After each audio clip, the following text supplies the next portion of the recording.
भारत की है कहानी सदियों से भी पुरानी है, ज्ञान की ये गंगा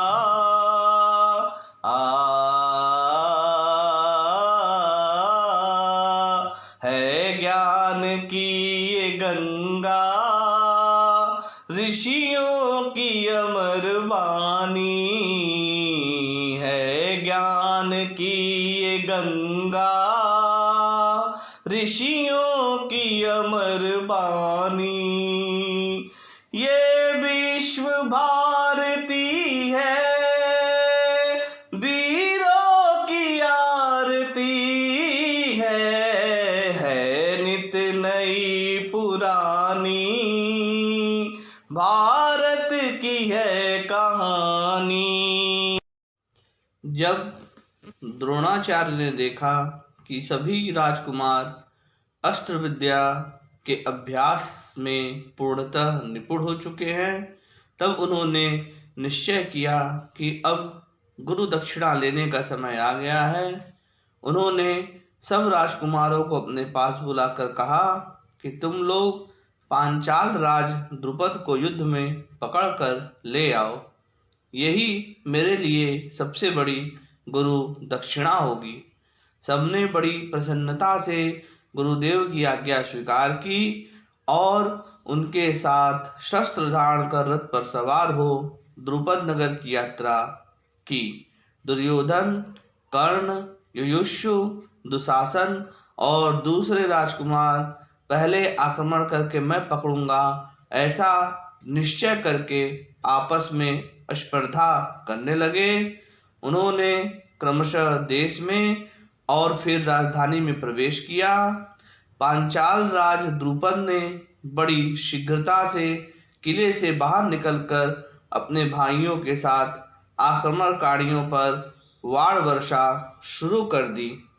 अर्जुन ने दुर्योधन आदि कौरवों को बहुत घमंड करते देख पहले ही द्रोणाचार्य से कहा था, आचार्य, इन लोगों को पहले अपना पराक्रम दिखा लेने दीजिए। ये लोग पांचाल राज को नहीं पकड़ सकेंगे, इसके बाद हम लोगों की बारी आएगी। अर्जुन अपने भाइयों के साथ नगर से आधा कोस इधर ही ठहर गए थे। उधर द्रुपद ने अपने बाणों की बौछार करके कौरवों की सेना को चकित कर दिया। वे इतनी फुर्ती और सफाई से बाण चला रहे थे कि कौरव भयवश उन्हें अनेक रूपों में देखने लगे। जिस समय द्रुपद घमासान बाण वर्षा कर रहे थे, उस समय शंख, भेरी, मृदंग और सिंहनाद से सारी राजधानी गूंज उठी। धनुष की टंकार आकाश का स्पर्श करने लगी। इधर दुर्योधन, विकर्ण, शुभाहु और दुशासन आदि भी बाण चलाने में कोई कोर कसर नहीं रखते थे।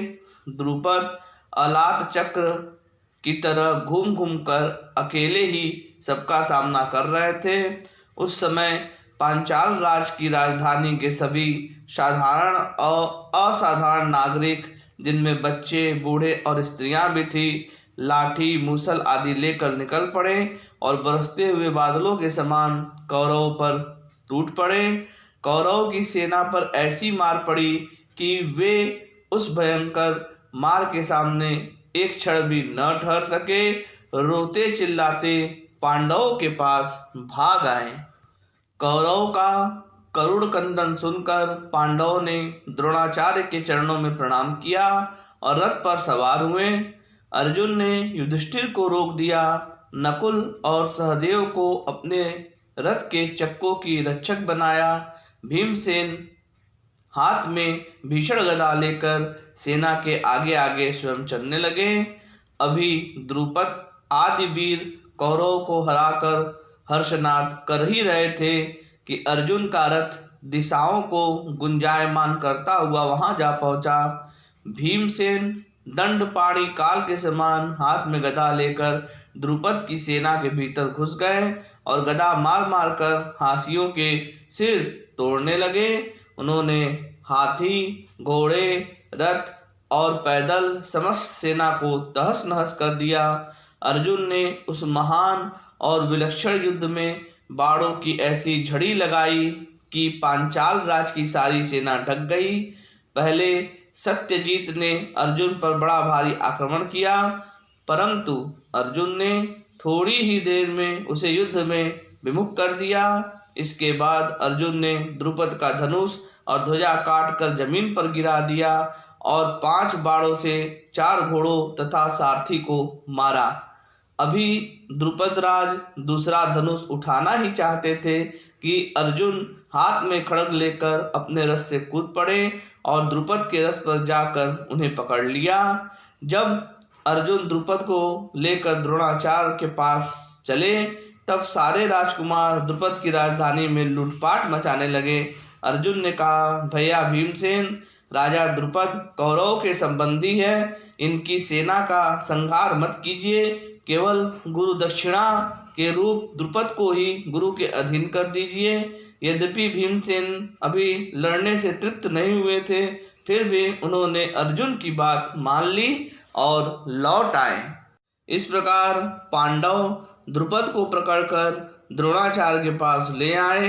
अब उनका घमंड चूर चूर हो चुका था, धन भी छिन गया था, वे सर्वथा द्रोणाचार्य के अधीन हो रहे थे। उनकी यह स्थिति देखकर आचार्य द्रोण बोले, द्रुपद, मैंने बलपूर्वक तुम्हारे देश और तुम्हारे नगर को लौट डाला, अब तुम्हारा जीवन हमारे अधीन है, क्या तुम पुरानी मित्रता को चालू रखना चाहते हो? उन्होंने तनिक हंसकर और भी कहा, द्रुपद, तुम प्राणों से निराश मत हो, हम तो स्वभाव से ही क्षमाशील ब्राह्मण हैं। बचपन में हम लोग एक साथ खेला करते थे, वह प्रेम संबंध अब भी है। राजन, मैं चाहता हूँ कि हम लोग फिर वैसे ही मित्र बन जाएं। मैं तुम्हें वर देता हूँ कि तुम आधे राज्य के स्वामी रहो। तुमने कहा था कि जो राजा नहीं वह राजा का सखा नहीं हो सकता, इसीलिए मैं भी तुम्हारा आधा राज्य लेकर राजा हो गया हूँ। तुम गंगा जी के दक्षिण तट के राजा रहो और मैं उत्तर तट का।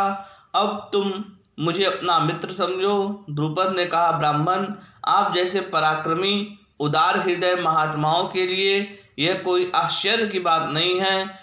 मैं आपसे प्रसन्न हूँ और आपका अनंत प्रेम चाहता हूँ। अब द्रोण ने उन्हें मुक्त कर दिया तथा बड़ी प्रसन्नता से सत्कार करके आधा राज्य दे दिया।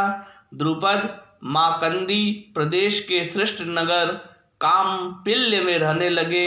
उसे दक्षिण पंचाल कहते हैं। वहाँ चर्मवती नदी है।